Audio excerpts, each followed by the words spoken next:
We're live. Hello, everybody. Happy Sunday. We are doing our Word Nerd chat today, talking a little bit about doing research before you dive into a project. So I haven't prepared notes or anything, so this is completely off the cuff. But I figure we could kind of maybe go around per person and talk about some favorite ways we research, maybe what types of media we use. Like I know for me, I'll consume a lot of similar vibes in books, in movies, in TV shows. I will read books specifically that have the voice that I hope to capture, that have like spooky tones, that type of thing. So that's usually like the first way that I start prepping to write a book. And then I will go on to more specific research, like actually I did a lot of research for the After Dark on old growth forests, which meant for me going to an actual old growth forest. I think that's something we could talk about and touch on as well, is if anyone has ever actually gone to a place where they, in order to do research. I know I was mentioning last time we talked about this, that you can actually get in Canada, you can get a grant to go to like another country, for example. Like I could apply for one to go to Ireland and tell them I'm writing this book, it's about Ireland, and they would pay me to go there and do that research for the book. So that's another aspect. So for me, it's usually getting toned down, which is like consuming a bunch of media, which feels like the really fun, easy part. And if I'm not careful, I could spend way too long doing that. And then it's often, if I can go there, I will go there. And then it's sitting down and doing the nitty gritty details of like Googling things. And I know for me, each step will be like, I need to make sure that it doesn't take me too long. Because it's really easy to procrastinate and just research forever. Kelly says, what I'm learning so far is that Erin does more research for a book than I've done in my career. I think that's also what I was thinking. I would say I just learned it. I think I knew that, but Vanessa said, what is the grant called? I cannot remember off the top of my head. The one I'm thinking of is a specifically British Columbian grant. So Canada, BC. It depends on what province you're in. Other provinces will probably have similar grants. It's just called a travel grant. And if you look that up and then you look up where you live, you'll probably hopefully find something, depending on what the local government is like as far as grants go. And then I Googled Canadian grants for writers, and the first website that came up is Firefly Creative Writing, and they've got like a list of grants that Canadians can apply to. Opportunities like that are much sparser in the United States. So yeah, I believe that. Yeah. Canada, and especially in BC. I don't know what like Alberta and Ontario. Oh, Kelly says Ontario has them too. We have a lot of emphasis on creativity. I was awarded a grant for writing Witches of Ash and Ruin, which was the first one I ever got, which was really amazing. It wasn't a travel grant, though. It was just literally so I could send my kid to daycare and not lose my mind while I was trying to write. So yeah, anyways, back to the actual topic. So that's my usual. And I do, like what Kelly was saying, I also do look things up as I go. But I try not to do that because I find I get really distracted from my writing process if I do that. So I actually, if I don't know something ahead of time, I will just write myself a note and say, like, come back to this later. Another thing we could touch on is actually talking to real life people. Like I know I talked to specifically an Irish cop when I was writing Witches of Ash and Ruin, because that is something like policing in Ireland was just something I have no idea about, clearly. So why don't we go around and sort of say like what our idea of research is. Like you could be like, Kelly, it could just be looking up as you go, and that's fine too. I have Emma on my left. Yes, I'm like Kelly, just research as I go. I do like that you talked about like how you like read books in the genre, because like I didn't even think about that in considering research. And for me, that's something that just kind of happens naturally. Because usually like what I'm reading a lot of is like the type of genre I'm having ideas for and things like that. So it's not always so much. Occasionally it's a conscious thing where I'm like, oh, I really want to read this book because it has a similar tone or it's in the same genre. But a lot of times it just happens organically for me that I'm reading a lot in things that are similar to what I want to write. But then, yeah, as I'm like plotting and writing, a lot of it just happens as I go. I don't write a lot of things that are in real world settings, which in some ways makes it easier, but also harder because there's more world building. So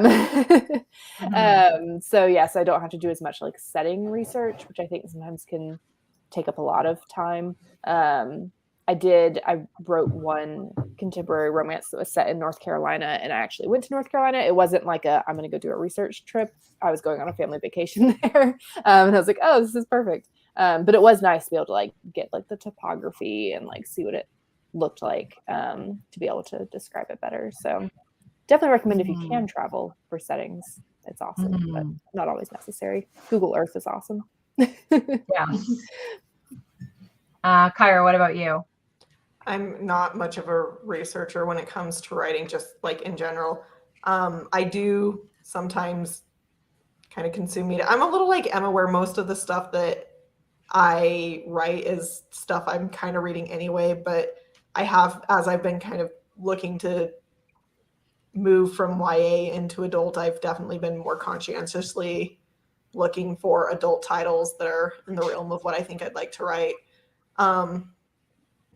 Just like now trying to go through like books I've written and like what I researched for them. I think one of the ones I've done the most research for was a YA contemporary I finished fairly recently that is set in Hollywood and like features actors on a TV show. So that's not a world I know a lot about. So I was reading a lot about like, well, what is the timeline and process for filming a TV show? Like, what's that going to look like?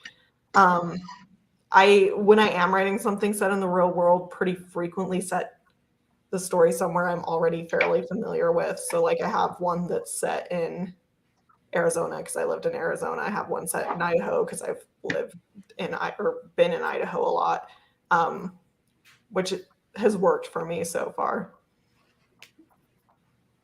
Yeah, I don't feel like I have a whole lot of research background.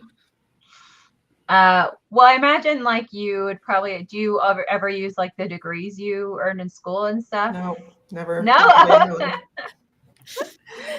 Oh, come on. Maybe. Well, yeah, I do think there is something to be said for like, for those of you who don't know, spent forever in college and took a lot of classes. So I do think sometimes stuff I learned about in college works its way in some form or another into my writing. Like, you know, like I feel like I had a character once who I had like, it made sense for her to reference classical literature. And that was something I'm like, okay, let me go back to when I studied that and think about what reference would make sense here. But yeah. I literally like a lot of time it's accidental. So I don't know if you would call it research if you're like pulling on something that you already had like before writing this book. But I remember in high school, very literally joining student council because I was like, I'm going to write a book about a girl on student council. And it was a terrible decision because I didn't give a crap about student council or what was going on with them. I just wanted to be on it so I could like write about it. But yeah, that was the motivation. Rachel, what about you? My research is usually Pinterest boards or deep dives on Google. And that's like Love a Google deep dive. A Wikipedia rabbit hole. Like and I'm happy. Yeah. And then like, yeah, the stuff I tend to write is more fantasy stuff, which again is like rooted in real culture, what have you. So like in that way, I guess it's a little easier because it is world building, but it's also something that you could look up. But a lot of like contemporary stuff, I haven't written a lot of contemporary stuff, but the stuff that I have thought about writing is like in my home city or like in like a town up the coast that I visited. So I'm not really thinking of like, oh, I'm going to set something like in a country I've never been to, but maybe that would be a good idea so that I could have an excuse to visit there. And what about you, Megan?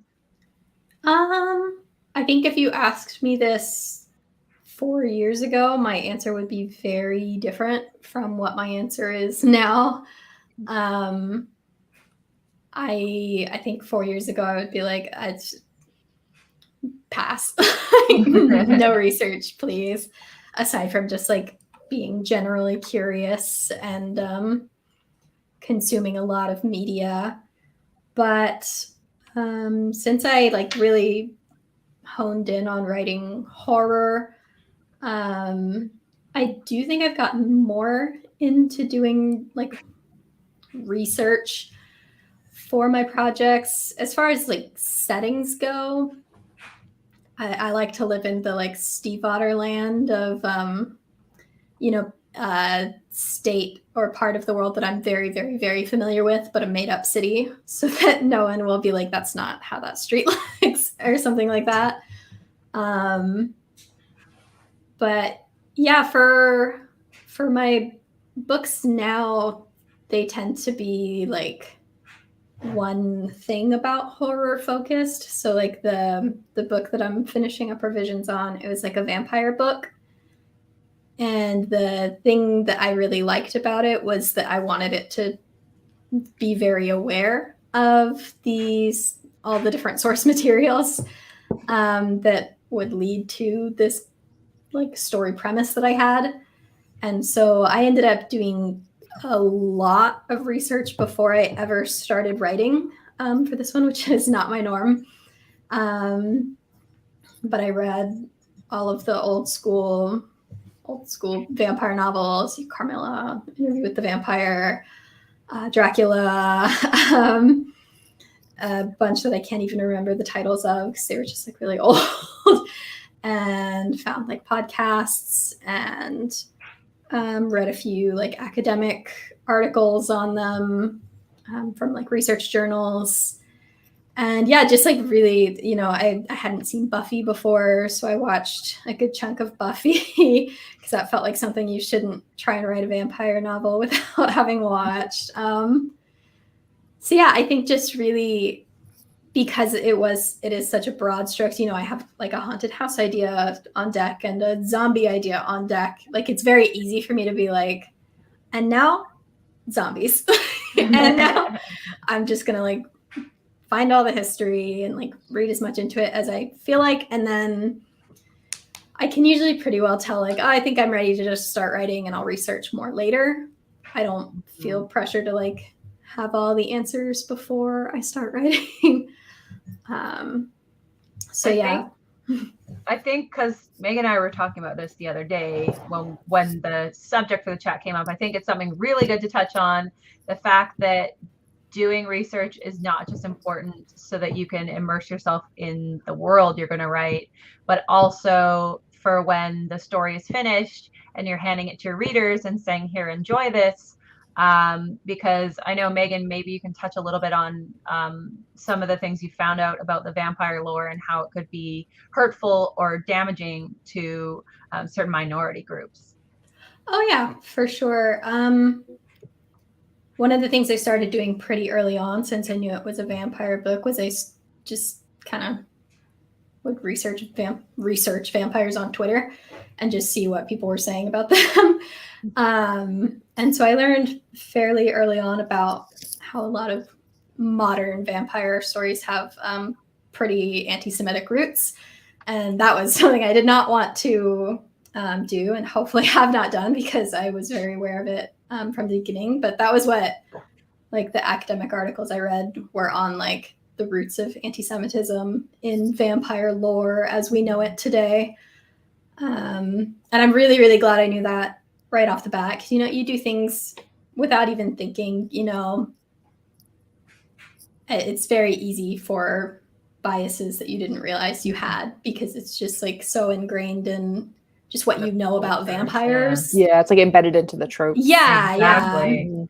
Yeah, I think like fantasy in general, it's really important to be aware of what tropes are actually rooted in like racist stereotypes and anti-Semitic stereotypes, because there's a lot when it comes to like fantasy races and stuff. And so just like being aware of those things so that you can kind of like actively. Exactly. Because like I think that's a great thing to touch on in regards to research and why it is important, even if you're not someone who researches a ton before going into it, maybe during is a good, because I know, I won't name any names, but I know that there have been fantasy authors that have stumbled into this, maybe partly realizing it. I don't know the full story, but like stuff with like blood magic, for example, that's a very fantasy thing. But if you have that paired with enough other things, again, you run into anti-Semitism.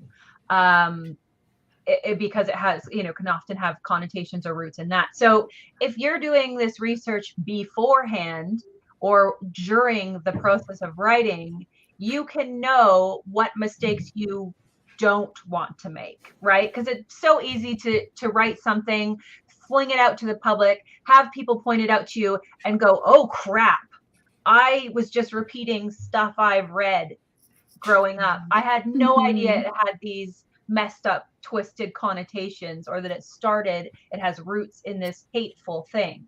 But if you do enough research like Megan did, you figure that out. Hopefully. And you go, yeah, and you go, hopefully, yeah.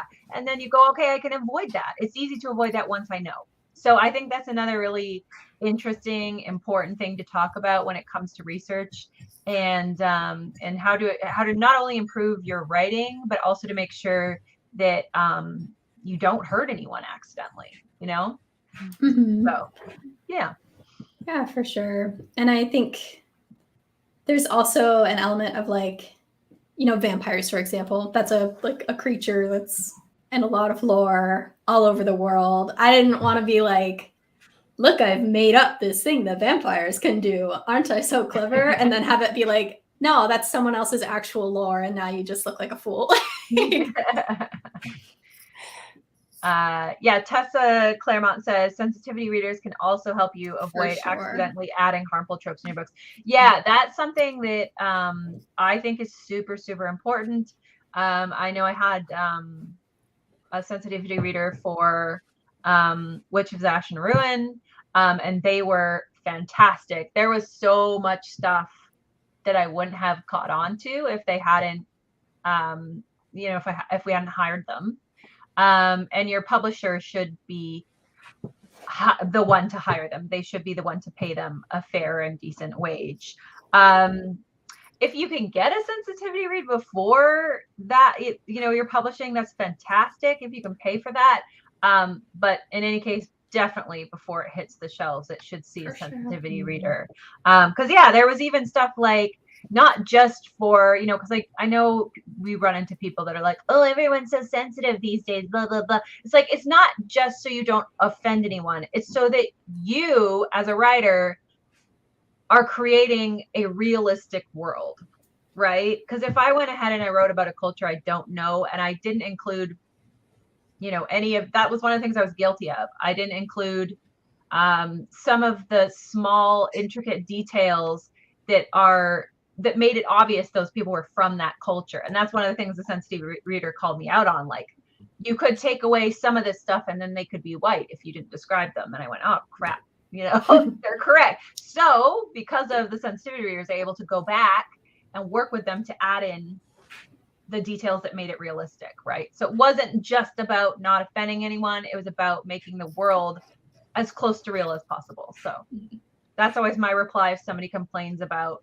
the fact that people are telling me I need to get a sensitivity reader. Well, you should be getting your research, as accurate as possible. Yeah, well, like there's only so much research that you can do.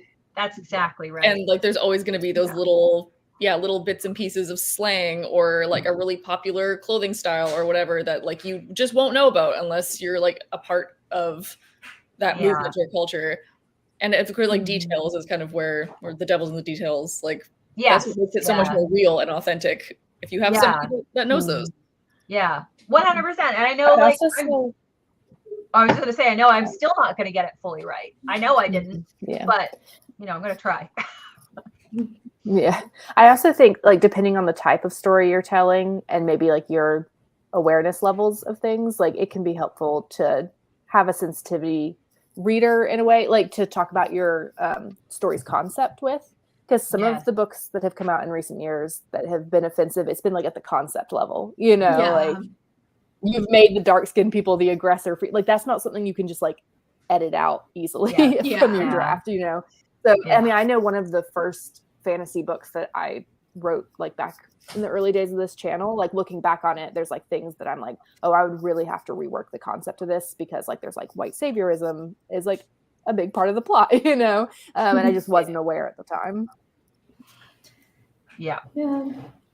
Yeah, and I think in the brainstorming phase, I several years ago would have been like, oh, I do all my brainstorming by myself, and then I don't, like write the first draft entirely with the door closed. And that is one of the biggest things about my process that has really changed, is that like from the minute I have a premise, I'm like texting my friends being like, what do you think about this premise? Like, what do you think I could do with this? And like, we have unhinged PowerPoint night in writing group where if someone has an idea, we do the PowerPoint night. And that's like some of my favorite bits that I think have turned me more into a researcher, is that I think it's fun to go and show my friends, like, here's the little pieces I have so far. Like, what do you think? What else could I do? What are some tropes that you know that I might not be aware of? And it's just really fun. Yeah, and if you have good writer friends, like we do, it's often you'll come and be like, here's a concept, and they'll be like, maybe. So yeah, it's always good to run it by people. Yeah.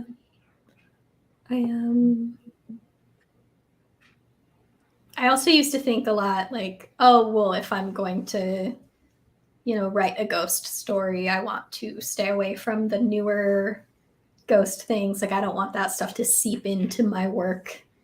And now that I've been writing longer, it's like nothing's new. Like, I might as well get like really into ghosts because I'm reading a bunch of ghost stuff. And then like you can actually be aware of what people are writing and doing in the field. And Griswold just said a comment that like makes me think of something that I've seen floating around in the circles I'm in right now, saying that one of the first things that they find themselves doing is reading nonfiction books about the subject matter, which is a great idea. And that helps you come up with ideas, especially if I know a little about the topic. That's great because there's kind of like this joke amongst some book bloggers that I know that like there's a recent release that is a historical fiction and it has like every corset trope No. in it, and people are like, oh, this in is 2023. like, yeah, right. And it's like, this is so like, what? Like, guys, again, still like, did you do research on this? And so like, yeah, reading nonfiction about science, about historical dress, about like a certain time period and like the wars it went through is something so interesting. And that, yeah, then you could get those details and work that into a more realistic setting, whether that be in a contemporary world or in a fantasy world. Even just watching like TV shows, like one of the things I do is I especially watch TV shows for speech patterns in particular. Like I'm writing a book set in like an alternate Rome, basically. So as much as that type of show isn't really my cup of tea, I'm going to be going through shows set in Rome to be like, okay, what is the rhythm in which they speak? What are, like, if my character says this curse word, does that make, like, it's a fantasy world, but it needs to be close enough to Rome so that, it's sort of accurate and that it's made cooler because of the fantasy aspects. You get the right vibes. Yeah. This is something that is like a really interesting conversation I saw people having online recently, talking about Yellow Jackets and the use of the F word in the past, and how we used the F word in the 90s, but not in like the we do same now. ways. Yeah, Right. and like different turns of phrase and stuff, and people Interesting. debating whether or not you would have said like for fuck's sake or something. Right. For example. Yeah, it was really, really interesting. Yeah, because like I think it was Aaron talking about like, oh, when was like the zipper invented? And like, Yeah. just those like little things. Yeah, or like when was this phrase invented? Or like, did they have steel in weapons in like this century? And like those little things that are like, I'm sure it probably was me because Yeah. this type of shit drives me crazy because I will do as much research as I can, but inevitably my editor will come back and be like, there were like literally one time it was sidewalks. In 19th century London, they didn't have sidewalks because there weren't any cars, I guess. So they just had the cobblestone roads. So I'm like, right. Like that's so ingrained in my brain to just be like, oh, they ran down the sidewalk. And it's like, well, no, I have to take that out. And then it doesn't matter how much you and your editor catch, there will be one angry person in the reviews saying that they were in London and you said the road was crooked and the road is straight. You've clearly never been there. So Teddy bears had just been invented, Erin. Yes. Oh my God. I remember Yes. that review. I think I about had that a all very- the time. I did research on that too. I did research and I found out when teddy bears were invented, and I still got an angry review that my character was playing with a teddy bear, and teddy bears didn't exist in the 19th century. So yeah. That's why you will never catch me writing a historical. I think I called it a stuffed bear too or something. Like I didn't call it an actual teddy bear, right? So yeah. Anyways, you will So always funny. have someone pointing out what they think is a grave error on your part. And I do think overall, that's like, if you're going to pick a city to write about that's not your city, you kind of have to understand that people who are from that city are probably not your target audience anymore by like They're choosing gonna to write get a city mad. that's not yours. Mhm. And you know, there are books that I love that take place in my hometown that like I do have a hard time reading them sometimes because it's like you clearly have never lived there. Like I can tell you've just visited there. Like I will try, like, I will say, I will try to visit as much as I can. Obviously, there are things I've written about, settings I've written about that I have never been to. And I've literally and I agree with the criticism I got when I think it was one of something I sent to Megan because it was set in somewhere in Florida. No, I don't remember. But I sent it to Megan being like, because you had lived there or gone there, Georgia? I can't remember. I But have lived in Georgia and Florida. You were writing something in Savannah. yes, Oh, thank you. yeah. It was Savannah, and Megan helped me a little bit. But when I sent it to my publisher, it was very much like it feels like you haven't been there. And I was like, ouch, and also How accurate. dare. Yeah, so Yeah, I well, like, tried even it. if you're, even if like you don't live there, I guess it's like tourist goggles. Like you kind of, Yeah. even if you just visited, you're like, oh, I've seen like the nice things, and like not, not someone who's lived there long enough to know the little details. Mhm. Yeah. I do like to at least visit if I can, but sometimes if I'm gonna write about Iceland or something, it's maybe not possible. My so my hometown is Jacksonville, Florida, and my personal favorite, the only fictional representation of Jacksonville that I 100% accept is Jason from The Good Place. He's a perfect rendition of my hometown. I love him so much. I think about him all the time. Great Jacksonville representation. Interesting. Joe Catherine says, read a book where a military doctor said to put something in the mouth of a person having a seizure, published in the past 10 years, research failure. That is really true. You really have to be careful because like that's pretty basic knowledge, I think. So yikes. But yeah, like I said, when I wrote Witches of Ashen and Ruin, for example, I had a POV character whose dad was a cop, or Garda, I guess they're called there. And so yeah, I literally went on to Facebook and was like, does anyone know any Irish police officers? That's like so incredibly specific, but I knew because I hadn't been to Ireland at that point yet, I knew that if I screwed it up, people were going to point it out. So I did actually get, especially specifically, like I need to talk to an Irish cop who has been involved in a murder investigation, right? That's like so specific.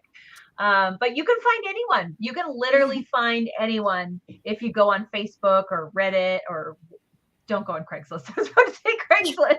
No, don't do that. You can find anyone if you go to the right place. I know absolutewright.com used to have a whole specific sub forum for asking questions about like medical stuff. Like I'd be like looking for a doctor or looking for a brain surgeon or like specifically people that needed to ask very specific questions. It was interesting just browsing that forum, to be honest. Like, what happens when you get struck by lightning? What does it feel like? And I'm like, I'm not writing about this, but I would like to know. Clicking on that. Yeah. That's the thing too with like the nonfiction books mentioned earlier. I think that just being curious is like half of the work for research. For real. Because a lot of the times, you know, I'm not thinking, oh, let me just pull this thing out of the blue and decide to research it for a novel. It's because like, oh, I read a book. Like I try to read 2 to 3 nonfiction books just about the world each year. And usually that is like such a solid starting point for just like, oh, like what's the deal with moss? That's pretty weird. Like I know I talk about that book all the time. I'm going to be thinking about it for the rest of my life, I think. But like moss is pretty weird, pretty freaky. Like, and also like extremely cool and beautiful. And it gets you in the right headspace, I think. Yeah.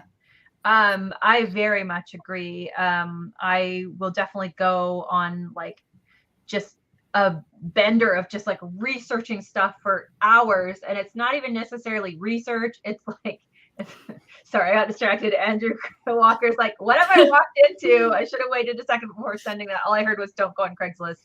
That stands. Advice for the ages. My advice stands regardless of what the situation is. Anyways, yeah, it usually it's like a spark of an idea or a subject before the actual idea of the book even shows up. So I'm already frantically researching like, I don't know, Dionysus or people getting struck with lightning or freak storms or whatever it is, right? I'm already obsessively Googling that.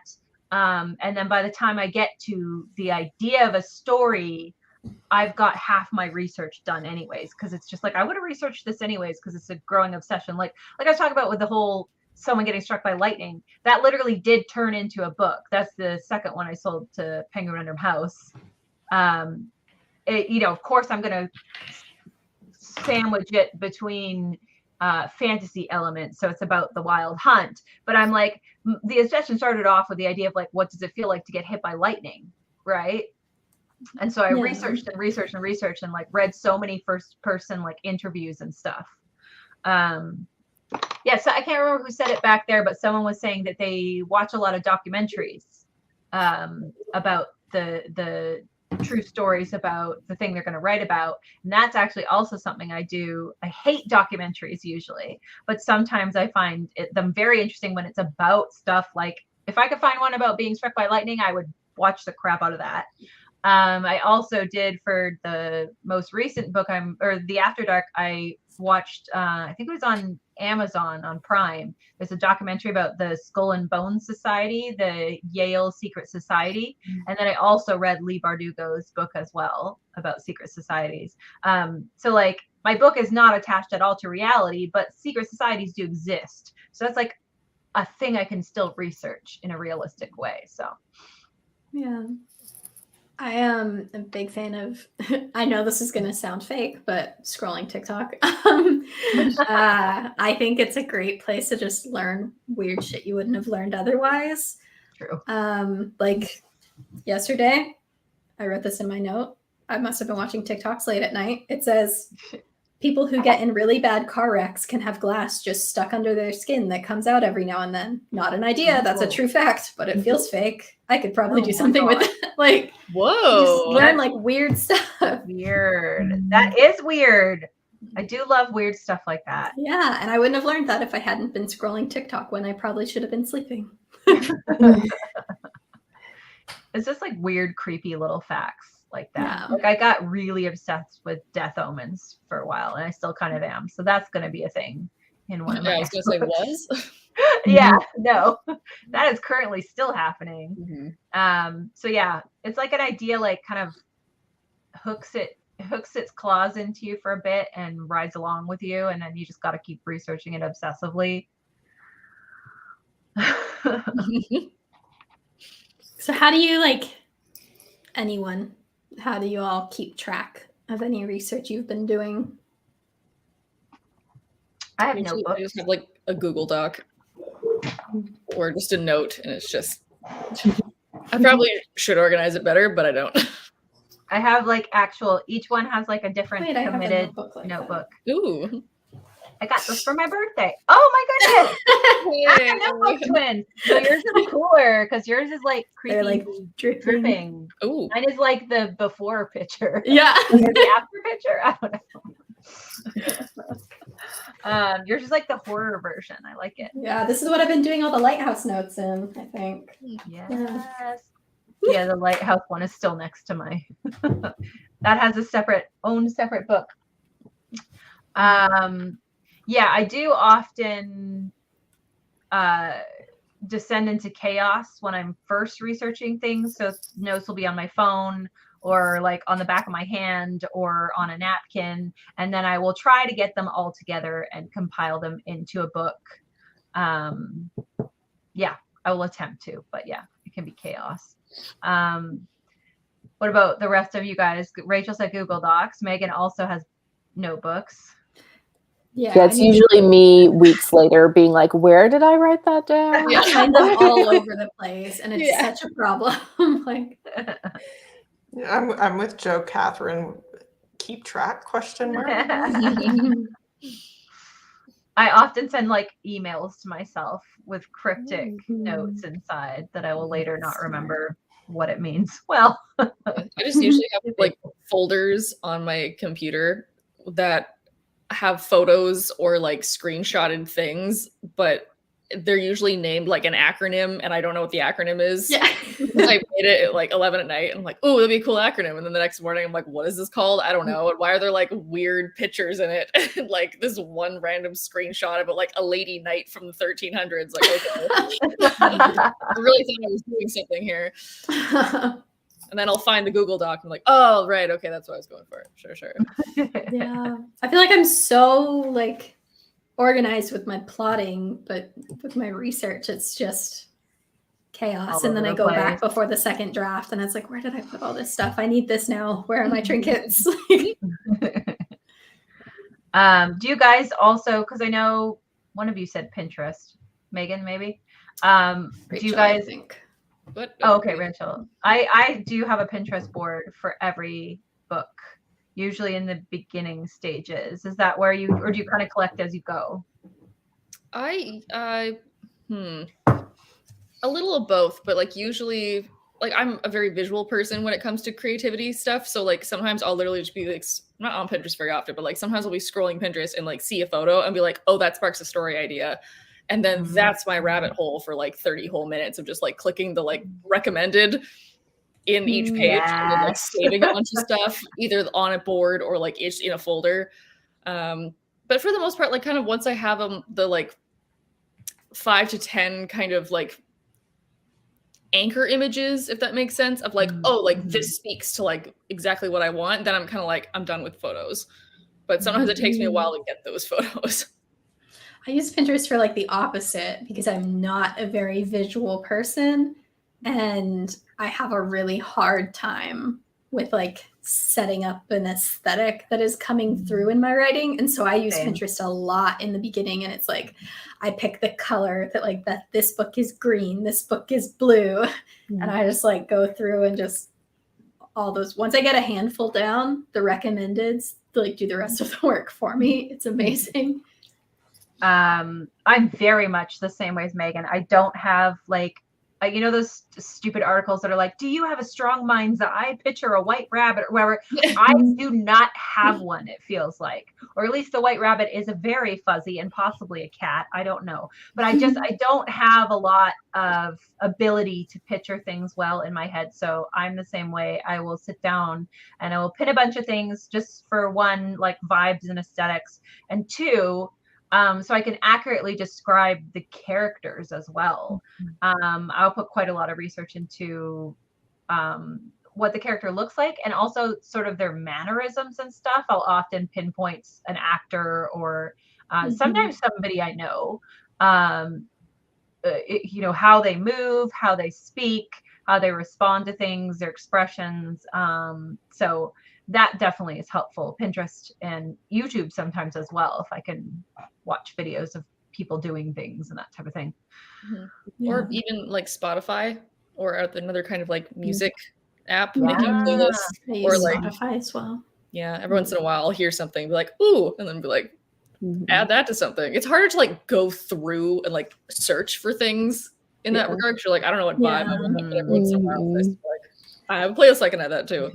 I feel like a good playlist for me is like a second draft. Like I think I know what the book is, and then I have to delete the playlist and start over in the second draft. Yeah. I like both Pinterest and Spotify for like if I've been away from a project for a little while and like need to get back in the headspace.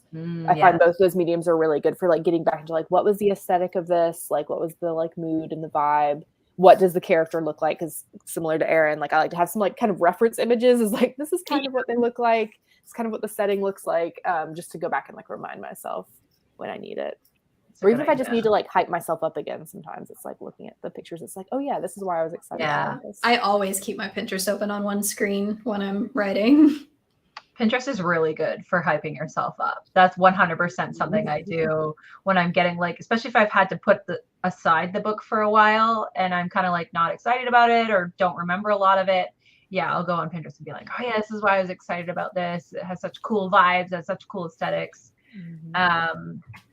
I guess one question I'm coming to is, at what point are you researching and at what point are you procrastinating? Because for me, Pinterest can walk that line if I'm not careful. And I mean that not just about Pinterest, but research overall. Anybody? I've even like having written a lot of essays and like done a lot of like research projects, I find that like whenever I like get into it, I'm excited and I'm like basically like how much can I do before I can start it? Like it's not like it's basically like how fast can I get all the information I need to start doing something? So I'm not necessarily like, oh, You're just not scroll going to- Pinterest for another hour. I need to know this guy's eye color perfectly. Like I'm kind of like, okay, like I have an idea good enough, like let's start. So I tend to be like, so you don't have that problem. I like gather and then I go, which also leads to problems, but you know, at least I have like to me, I have like a solid understanding of something and then like I'm ready to just jump in. Is everyone else like that? Or do we have procrastinators amongst us? I don't do enough research to procrastinate. Yeah, I don't feel like anytime I'm doing like a lot of research, I'm usually like preparing to start a draft, or I am in between like a first and second draft. And so it's almost always like, oh, I have the time to spare at this point. I don't know. I tend to just feel like itchy. I can usually just feel when I've reached the point of diminishing returns. Yeah. Right. With my research. I only occasionally like run into an issue with it because I don't do a ton of it. But like every once in a while, it's like I'll be writing and I'll be like, oh, I need to know this thing to write this detail. And I'll like go to look it up. And then like it doesn't take very long for me to be like, why am I still looking at this? Like, is this important? You know, like very quickly, I'm like, okay, I need to get back to it. Like, it's not something that I'm like, oh, I want to just keep researching the history of doorknobs. Like, No. you know, it's very quickly like, wait, what am I doing? Not worried about that part. Yeah. But I yeah. think too, there's this like instinctual moment where I start to feel like, oh, I kind of want to read a craft book. And this has happened with like the last 5 books. I don't know why, but once I reach a certain point in just like the idea phase, I'm like, oh, I kind of want to read a craft book so I can just kind of streamline this into a story shape now that I have all of these ideas. And usually once I'm not the kind of person who just wants to read a craft book all the time just for fun. So if I'm having the urge to read one, it's like, well, I better do that now. And that's when I can usually tell like, okay, we're ramping into being ready to draft this book. Right. The only time, because for me, I mean, for Panthers, it's not gonna be the same. But I know after I hit a point where I'm done research is a little similar to Megan. I don't read craft books, but like I know that when I've hit a point where I get the urge to plot, then research is over. It's time to start outlining the story. And if I'm going too far with research, it feels like it's going on too long, or I'm researching like I'm on Pinterest and I'm on side tangents that I don't need to be on. I know it's because the story hasn't percolated long enough and I don't have enough of an idea for the plot to feel confident enough to move on to the next step. So that usually tells me that I need to like maybe even go back a step a little bit and figure out the shape of the story more completely before I go back to researching the details. Mhm. Andrew Walker said that my notes are just future excerpts. That's when I know I should stop. Yeah. Like, oh, it's like, yeah, that's like really good. And Griswold says, if I want to read another book after watching a third movie, I know it's time to stop. Yeah. Two sides of the same spectrum. Yeah, it can be. I think for me, sometimes it's also like, it's always a little intimidating starting a project. So it can be really tempting to go on Pinterest and be like, oh, look at all these related pictures. Like maybe I don't necessarily need 15 more pictures, but like Mhm. just gonna procrastinate a little bit. Nicole mentioned Notion, and I'm a really big fan of Notion. I use it for plotting. I use it to keep track of my revisions. I like made a widget in what's it called? Hang on, let me pull it up. You can't like put a Pinterest widget directly into it, but you can if you do it through like a third party that Notion lets you make widgets with. So I have like my Pinterest board in there. I was literally, when you left that comment, I was looking at like, could I get a Pomodoro timer into my Notion? Code Pen, like coding, Code Pen is the thing you can use to get your Pinterest widget into your Notion. Yeah. Awesome. So we have, and Griswold says share your template with us. I will. I'll get it together and then I will. So we have Pinterest, we have playlists, we have TVs, movies, books to get the tone of things. We obviously have Google documentaries. Does anyone else have anything that they find is really helpful for research? Any go-to websites? Any favorite form of media you research with? I occasionally do YouTube. I was about to say right now I'm doing a lot of YouTube. Yeah, so for things like fight choreography, first aid, I think it's pretty good for. So a book Megan and I were writing had it was like kind of Rococo inspired, and that's like a very specific. I didn't want to do the corset mistakes, you know. Yeah. So it's like that's also one of the deeper areas I've gotten into is like the fashion of that era, and it's like very complex and elaborate. Like there's literally a lot of layers, and so like I was able to find some videos of just like this is the process that these people use to get dressed. This is me putting on this outfit. Like, My goodness. watched some of those.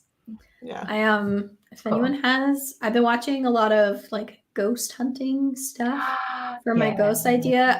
My favorite is Ghost Files, obviously. Hell yes. Amazing.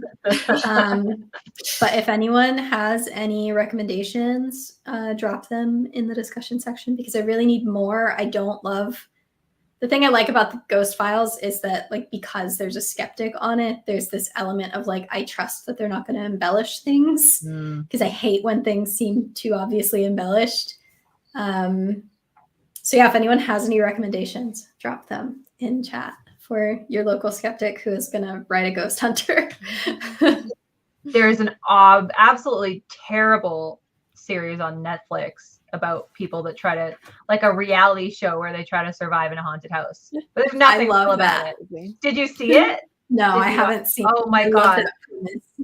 I'm gonna have to find it because the ending is so over the top ridiculous that I almost, my eyeballs almost stuck in the back of my head. I rolled them so hard. And these people are just, they're like true believers, all of them. And the guy who says he's a skeptic isn't a skeptic. It's so dumb. It's so dumb. Anyways, I'll send it to you. Yes. A quick interruption. I have to dip on the hour, so it was great chatting with everybody. I hope you all have a good night. Happy more talking about writing stuff. I will see all of you next week. Bye. I was going to say, Yes, Ghost same thing as Misty Adventures. Kate, the Very safe. early Ghost Hunters were really good. I haven't watched Yeah. them in years, but like I know in their early seasons of Ghost Hunters, like I really respected it because I felt like they would not tell someone that their like building was haunted unless they like truly thought it was, you know, like Yeah. they would always look for like other possible explanations. Like they'd be like, oh, you get a weird feeling in this room. Let's check like the electrical wiring. You know, like they'd actually check the stuff, you know, which I really thought was cool. Yeah. And so they would tell people, they'd be like, actually, we don't think this building's haunted. It's actually just like these plumbing problems. You know? Yes. And so I thought that was like really cool. So I liked their early seasons. Ooh, I'm gonna have to check them out. Yes. I really enjoy any movie that starts with ghost hunters and then ends with real ghosts. Like there's one on Netflix. Again, I'll have to look for it, but it's like a brother-sister team, and they are fake. They're like fakes, and they go in and pretend that they're seeing ghosts and stuff. Except, of course, when they go into the house, it's actually haunted, and they get really screwed up, and it ends really badly for them. But it was really, really good. I enjoyed it. Okay, so YouTube, I use YouTube as well to get slightly back on topic. I use YouTube as well. Like literally, this is why I can't research in coffee shops, because the other day I was listening to just hours of foxes screaming. It's a very disturbing sound. It's a thing that shows up in a lot of ghost hunting shows. You think it's a scream, but it's a fox. Yeah, well, they sound like a woman being murdered and screaming bloody murder. And that's like, and I am now an expert on fox screaming sounds. Like I could hear one and be like, oh, it's happy, or oh, it's looking for its mate, or oh, it wants food. Like they're happy, like looking for my lover scream is the most horrifying one out of the bunch. Because I love you. Yeah, you too. Yeah. Yeah. When I want to tell someone I love them, I just scream my head off. Absolutely scare them. Yeah, scare the crap out of them. Oh, Joe Catherine says peacock screams are also unsettling. Yes. I wanted something because the reason I was looking, I wasn't just doing it for funsies. I was looking at the fox screams because I wanted something that could be like in the After Dark, the forest is like messed up and creepy, and I wanted something that could conceivably be like sort of brushed off as an animal noise, but that was still horrifying sounding. And then you later find out it's not an animal. But yeah, so foxes were perfect for that. So yeah, I spent a really long time listening to fox screaming on YouTube. And also, like Kyra said, choreography is something I will, because you just can't quite get, wrap your mind around it unless you see it playing out on the screen. And during movies, you could also technically watch, but I find them too fast. Like the fight scenes are happening too fast. So if you have someone showing you the footwork, how they're holding the sword, I'll watch that as well.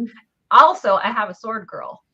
I have a girl I literally text and I'm like, how would someone stand if they have like a two-hander or whatever? Like I literally will text her and be like, help me. What sword is this? So I'm like slowly growing my my database of people. Network of people who know weird things. Irish cop, sword woman. That's it so far. Okay, I got 2 people. I'm your dead person gal. Yeah. You are, yeah, right. Okay, dead person. Yeah. Thank you. Yeah, that's right. I got you. Yeah, actually, for the After Dark, I literally messaged Megan and was like, "How many bugs would be on somebody if they were dead for a day? What bugs would be on them? What would their eyeballs look like?" I did know the answer. the stuff I just randomly text you and you're like, Shout out to the coroner I worked for a couple of years. He gave so me all of helpful. the professional information. Well, and because it's information that's difficult to find if you just Google, like what kind of beetles are on a dead person that's only been dead for an hour. You're not Yeah, really going to find that very easily. So, indeed. We didn't really talk about this, but I also really like podcasts. Because sometimes, I want to be the person who's like, you know what, I'm going to read a whole book on this subject. But it's like sometimes you just don't have the time, or the books written are boring.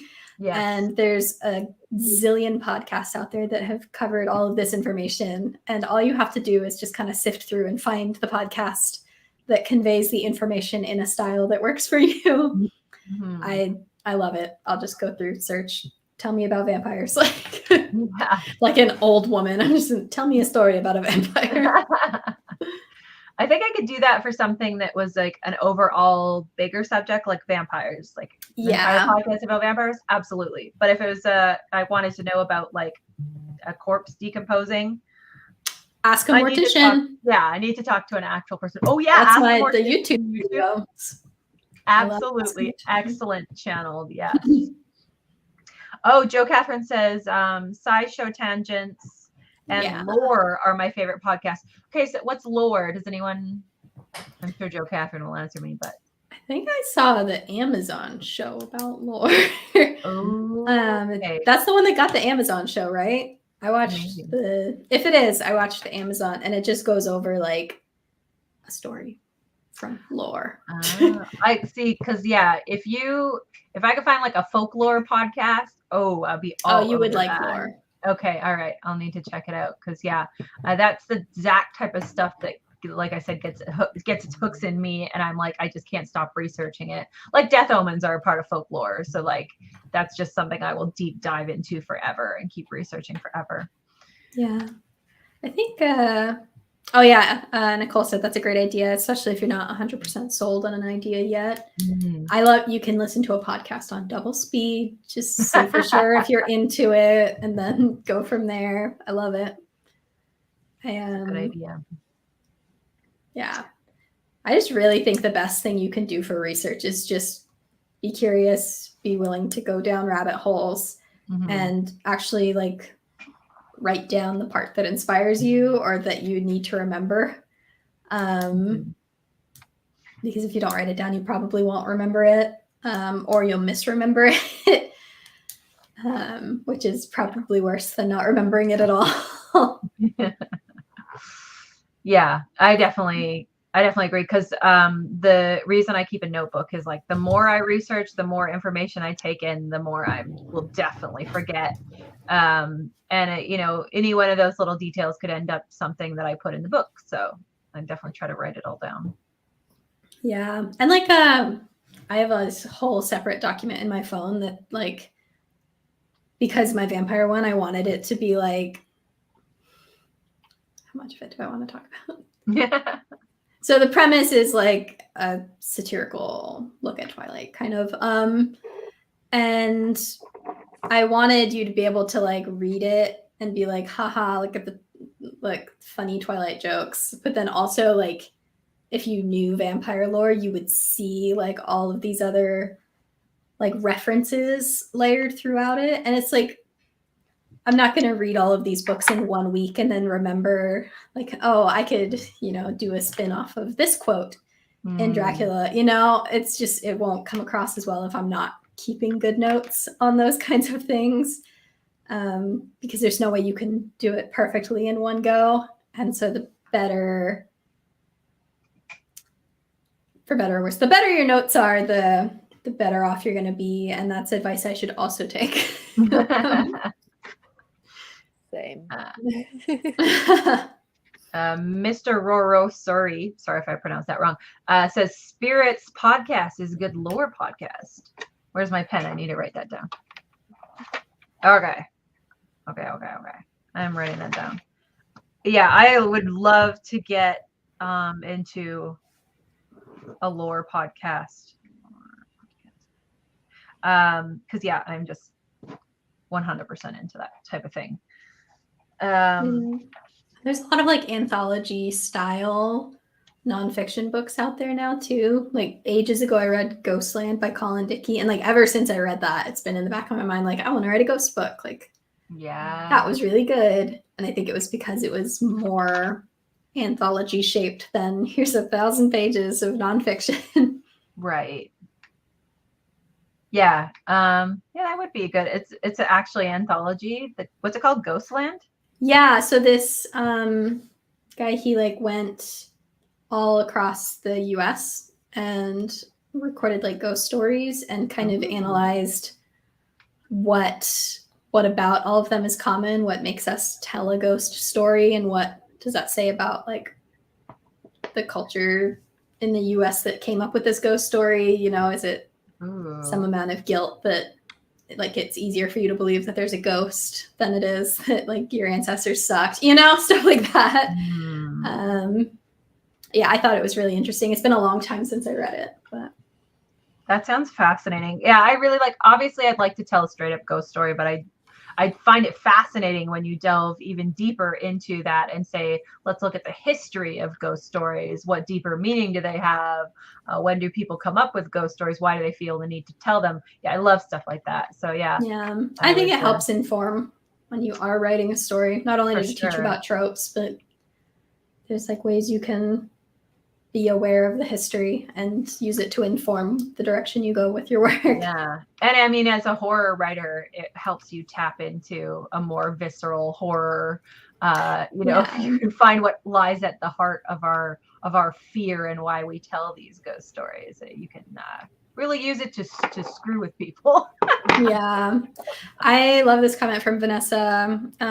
First of all, people watching, definitely a great way to do research. And then also maybe we could do a stream about how to take good notes. I feel like we could definitely like learn from each other on that one.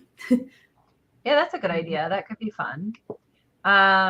People watching, I love that. That's something I often do. But what I really love doing is being a creepy little eavesdropper and going into coffee shops. And I will, usually it's not on purpose. Usually it's me trying to write or trying to read, and I'll get super distracted because I don't know why, but there's almost always drama at the next table. Like almost always. I sat beside a couple that was getting divorced and talking about in Starbucks how they're dividing up all their assets. I sat behind a lady who was bashing everyone at her church potluck.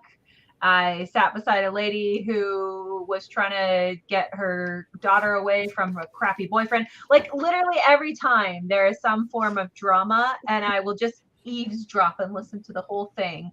And I think not only does it sometimes spark an idea in you, it's also just about listening to the natural rhythm of how people speak and how they hold a conversation, how they interact with each other, and it can help with your dialogue too. So yeah, people watching and eavesdropping, both two things that writers should indulge in.